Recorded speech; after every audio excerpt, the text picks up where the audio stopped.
Thank you, everybody. Please take your seats. Let's begin the meeting. Thank you. Thank you all for attending.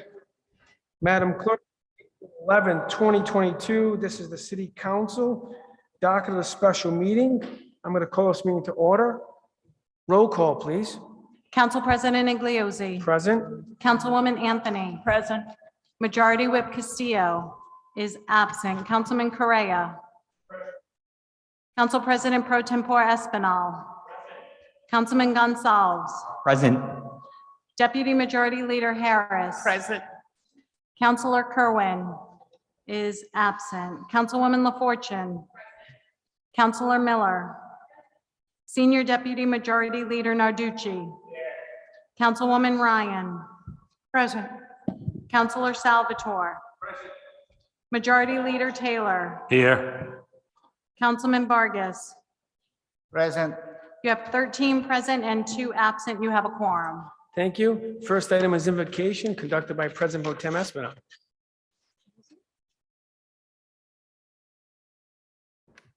All rise. Dear God, guide us each day. Thank you for one more day. Help us do the people's business. Help us do the very best we can, as so many people depend on us.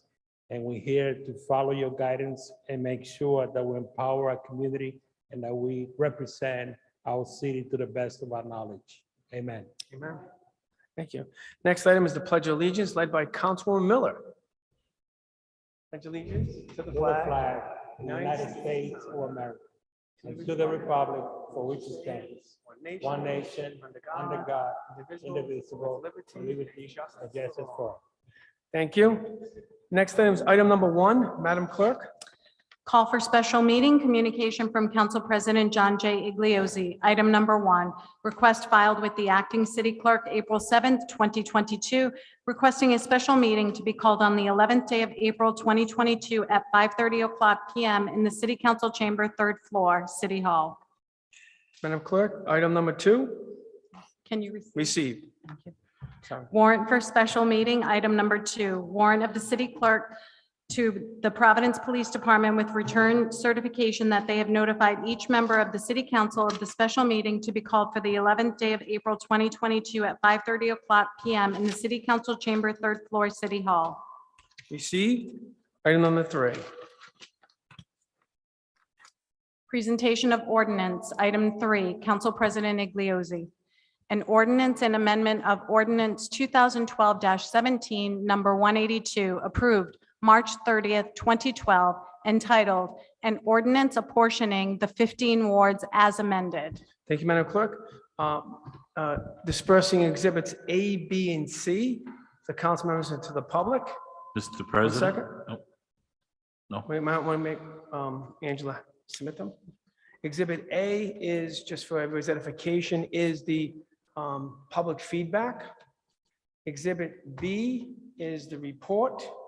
Exhibit C is a letter from the consultant discussing how the meets and bounds description, there's some technical changes, not substantive changes that need to be substituted, and that's what we're going to do next. The planning just has to be changed. Can I have a motion to Mr. enter into President, record Exhibit A, motion, B, and C? motion to accept exhibits A, B, and C into the record. Second, Mr. President. Motion by Majority Leader Taylor, second by Deputy Majority Leader Harris. Discussion? All in favor? Aye. Aye. Sorry, Councilman LaFortune? Okay, those are just the exhibits. Okay. Next, next item, Majority Leader Taylor. Mr. President, motion to sub item 3 for 3A. Second. Second by Deputy Majority Leader Harris. Now it's per the request of Exhibit C, which is the technical, their meets and bounds descriptions. For our attorneys out there and the ones that play attorneys on TV, you have to make sure the meets and bounds description is correct and matches the map. That's what that's about. So that's what the substitution is. Motion, second, discussion. All in favor? Aye. Next. Mr. President, Now we have Majority Leader Taylor. motion to approve as amended. Second, Mr. President. Second by Deputy Majority Leader Harris. Discussion. Councilwoman LaFortune. Thank you, Council President. And Right. I first want to thank the Ward Boundaries Committee for all their work. I am sure it was a very difficult process in trying to ensure that all our community was represented, but also thinking about ward boundaries and ensuring that the decisions that were made were within the context of the rules that are set by the federal government guidelines. I also want to thank you all for making an effort to include the Nathan Bishop Middle School in Ward 3. It was shifted out of Ward 3 and many community members came to some of the meetings and as well as the hearing advocating for the middle school to be placed back in Ward 3. I do have a major concern. Number one, Ward 3 is being impacted heavily because we received one of the largest census blocks in the whole state. In fact, that census block represents about 1,300 RISD students, which is essentially half of the RISD student body. To imagine that those many students live in that block is unheard of because you would have to have a quite large building on Benefit Street to house all those students, and it doesn't exist. I also understand the importance of making sure that everyone is counted. However, this decision has had an adverse impact in the ward. And when you take out these students or this number that is counted, which essentially might not even be bodies, but mailboxes, because those individuals might not necessarily live in the ward, it reduces our ward numbers down significantly. In fact, below the threshold that we were trying to set. And so my concern is that there were some decisions that were made that didn't necessarily take into consideration the other 14 wards in the city.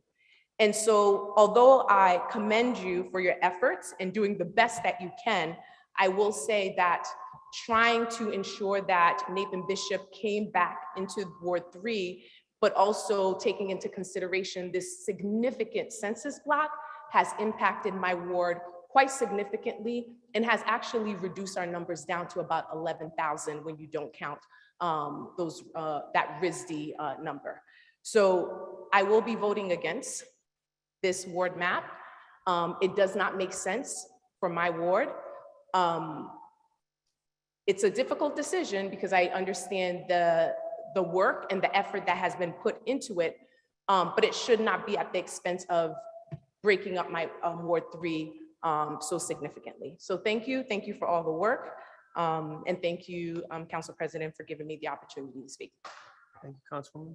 Any other comments, concerns by committee council members? Let the record reflect that the civilian chairwoman, Jessica Signa of the Ward Boundaries is present. Thank you for being here in the committee and all the hard work. Let's recognize her.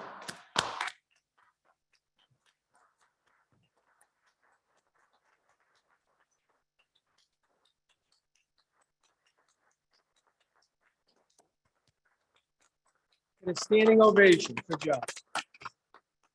Thank you for attending. Is there any other comments or questions by committee members, council members, I should say? With that, a roll call vote, right, Madam Clerk? Yes, this is the first time on a roll call vote as amended. Council President Igliozzi. Aye. Councilwoman Anthony. Aye. Majority Whip Castillo is absent. Councilman Correa. Council President Pro Tempore Espinal. Councilman Gonzalez. Aye. Deputy Majority Leader Harris. Aye. Councilor Kerwin is absent. Councilwoman LaFortune. Nay. Nay. Councilor Miller. Senior Deputy Majority Leader Narducci. Aye. Councilwoman Ryan. Abstain. Councilor Salvatore. Aye. Majority Leader Taylor. Aye. Councilman Vargas. Aye. You have 11 ayes, 1 nay, 1 abstain, 2 absent. The motion carries. The matter is passed for the first time on a roll call vote as amended. Thank you, Madam Clerk.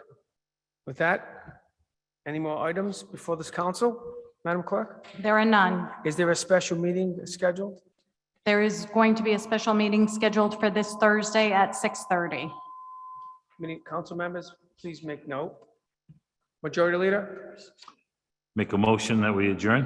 Second, Mr. Second by President. Deputy Majority Leader. Any further discussion? Favor? Aye. Be well, be safe.